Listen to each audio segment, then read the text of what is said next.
وَلَنَبْلُوَنَّكُمْ بِشَيْءٍ مِّنَ الْخَوْفِ وَالْجُوعِ وَنَقْصٍ مِّنَ الْأَمْوَالِ وَالْأَنفُسِ وَالثَّمَرَاتِ وَبَشِّرِ الصَّابِرِينَ। আল্লাহ তাআলা দুনিয়ার মানুষদেরকে বলতেছেন, এ দুনিয়ার মানুষ, আমি আল্লাহ তাআলা বিভিন্ন সময় বিভিন্ন ভাবে তোমাদেরকে পরীক্ষা করব। এ যুবক ভাই, পরীক্ষার মধ্যে মা বাবা একটা পরীক্ষা। যে সমস্ত যুবক ভাইরা মা বাবার সাথে খারাপ আচরণ করো, ভালো করে শুনে নাও। মা বাবা তোমার জন্য আল্লাহ তাআলা পরীক্ষা স্বরূপ দুনিয়ার জমিনে রাখছেন। তুমি যদি তোমার মা বাবার সাথে খারাপ আচরণ করো তোমার জন্য জাহান্নাম, আর মা বাবার সাথে যদি ভালো আচরণ করো তোমার জন্য আল্লাহ তাআলা জান্নাত রাখছেন।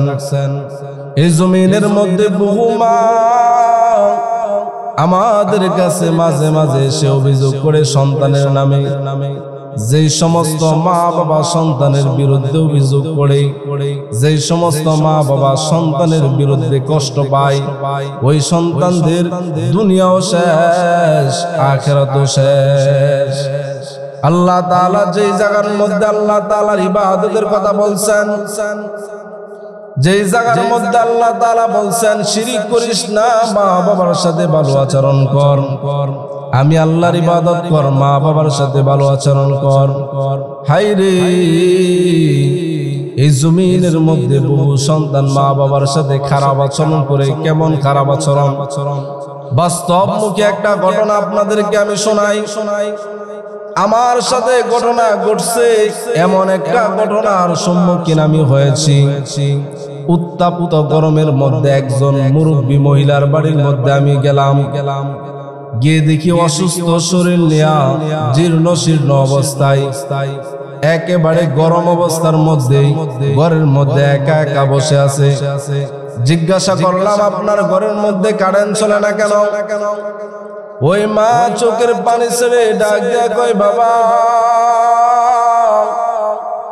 আজকে কয়েকদিন যাবত আমার ঘরের মধ্যে ফ্যান চলে না। তিনটা সন্তান, তার তিন সন্তানকে জিজ্ঞাসা করলাম কেন তার ঘরের মধ্যে ফ্যান চলে না। বড় সন্তান ডাক দিয়া কয়, আমি এতদিন পর্যন্ত বিদ্যুতের ব্যবস্থা করছি আমার মার ঘরে, এখন আমার অন্য ভাইরা করবে। দুই ভাইয়ের কাছে গেলাম, তারাও বলতেছেন আমরা কারেন্ট দিলে আমরা বিল দিতে পারি না, আমরা কারেন্ট দিতে পারবো না। এমন এক অবস্থা, সন্তানদের অবস্থা দুনিয়ার জমিনে হইতেছে। ও দুনিয়ার মানুষ, ও যুবক ভাই, যে সমস্ত যুবক ভাই স্ত্রীর কথা শুই না মা বাবার সাথে খারাপ আচরণ করবা, মা বাবার সাথে অসৎ আচরণ করবা, কপালের মধ্যে রেখা নাও, দুনিয়ার মাধ্যমে দুনিয়ার মধ্যে এর ফলাফল তুমি ভোগ করবা। আমার নবী, আপনার নবী হাদিসের মধ্যে ঘোষণা করেন, অসংখ্য অগণিত মা বাবার ব্যাপারে হাদিস ঘোষণা করেন। নবীজি বলেন, মা বাবা খুশি তো আল্লাহ খুশি, মা বাবা নারাজ তো আল্লাহ নারাজ। এ সাহাবায়ে কেরামের ইতিহাস বলার সুযোগ নাই। সাহাবায়ে কেরামের ইবাদতের কোনো কমতি ছিল না, সাহাবায়ে কেরামের আমলের কোনো কমতি ছিল না। কিন্তু সাহাবায়ে কেরামের মধ্যে এমন ইতিহাসও পাওয়া যায়, মা বাবার সাথে খারাপ আচরণ করার কারণে, অসৎ আচরণ করার কারণে আমার নবী বলেন সবচাইতে ভয়ঙ্কর বিষয়টা হলো এটাই হবে, যে সমস্ত মানুষ মা বাবার সাথে খারাপ আচরণ করবে, সবচাইতে ভয়ঙ্কর বিষয়, সবচাইতে আশ্চর্য বিষয় এটাই হবে, মৃত্যুর সময় তোমার জবান দ্বারা কালিমা বের হবে না। এ মুসলমান যুবক ভাই, এ বৃদ্ধ বাবা, যে সমস্ত মানুষ মা বাবার সাথে আচরণ খারাপ করছো, যদি মা বাবা দুনিয়ার জমিনে থাকে হাতে পায়ে ধরে ক্ষমা নাও। আর যদি মা বাবা দুনিয়ার জমিনে না থাকে, মা বাবার কবরের পাশে গিয়া দাঁড়ায় দাঁড়ায় মালিকের কাছে কান্না করো। তোমার মা তোমার জন্য কত কষ্ট করছেন, তোমার বাবা তোমার জন্য কত কষ্ট করছেন। আল্লাহ তাআলা কোরআনুল কারীমের মধ্যে আর এক আয়াতের মধ্যে বলতেছেন, এ বান্দা, তুই তোর মা বাবার সাথে কেন ভালো আচরণ করবে, কেন সৎ আচরণ করবে? তোর মা তোর জন্য কত কষ্ট করছেন। আল্লাহ তাআলা বলেন, ওয়াসাইনাল ইনসানা বিওয়ালিদাইহি ইহসানা হামালাতহু উম্মুহু কুরহা ওয়া ওয়াদাআতহু কুরহা ওয়া হামলুহু ওয়া ফিসালুহু 30 শাহরা। আল্লাহ তাআলা বলেন, এর দুনিয়ার মানুষ, তোর মা তোরে গর্ভের মধ্যে রাখা কত কষ্ট একা একা সহ্য করছে, দুনিয়ার কাউকে বলে নাই। রাতের বেলা ঘুমাইছে তুই, হঠাৎ তোর মার কলিজার মধ্যে আঘাত করছো, কাউকে বলে নাই। নীরবে নীরবে কান্না করছে, সন্তানের অপরাধ কাউকে বলে নাই। তোর মা তোরে জন্ম দেওয়ার সময় কত কষ্টই না করলো।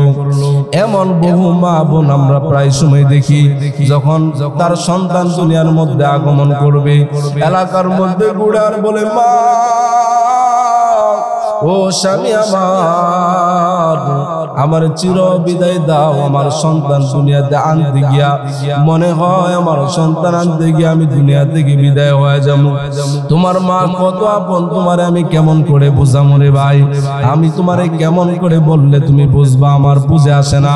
ওই যে কিছুদিন আগে হসপিটালের এক ঘটনা, যখন ডাক্তাররা পরামর্শ করলো একজন মহিলার গর্ভ থেকে সন্তান দুনিয়ার মধ্যে আগমন করবে, সমস্ত ডাক্তাররা মিলে এবার পরামর্শ করলো, এমন অবস্থার মধ্যে তার সন্তান গর্ভের মধ্যে আছে, যদি সন্তানকে বাঁচাইতে চায় তাহলে মা দুনিয়া থেকে বিদায় হয়ে যাবে, আর যদি মাকে বাঁচাইতে চায় তাহলে সন্তান বিদায় হয়ে যাবে। যখন তার স্বামীর কাছে গিয়া সংবাদ পৌঁছায় দিল, সমস্ত ডাক্তাররা বলতেছেন, আপনি কি আপনার স্ত্রী চান নাকি সন্তান চান? আপনার সন্তান যদি আপনি ভালোভাবে চান, স্ত্রী দুনিয়া থেকে বিদায় হয়ে যাবে, আর যদি আপনার সন্তান চান তাহলে স্ত্রী দুনিয়া থেকে বিদায় হয়ে যাবে। স্ত্রী যদি চান, সন্তান দুনিয়া থেকে বিদায় হয়ে যাবে। স্বামী এবার ডাক দেয়া কই, ও ডাক্তার, আমার সন্তান দুনিয়া থেকে বিদায় করে দাও, আমার স্ত্রীকে ঠিক রাখো। মার কানের মধ্যে যখন এমন সংবাদরা চলে গেল, সংবাদরা যাওয়া মাত্র এবার ডাক দেয়া কই, ও ডাক্তার, আমি বহুদিন হয়েছে দুনিয়ার বহু নাজ নেয়ামত আল্লাহর দেখছি, কিন্তু আমার সন্তান তো এখনো দুনিয়াতে আসে না। আমার দুনিয়া থেকে বিদায় করে দাও, আমার সন্তানকে তোমরা দুনিয়ার মধ্যে আগমন করার সুযোগ করে দাও। এ মুসলমান কেমন করে বোঝাই?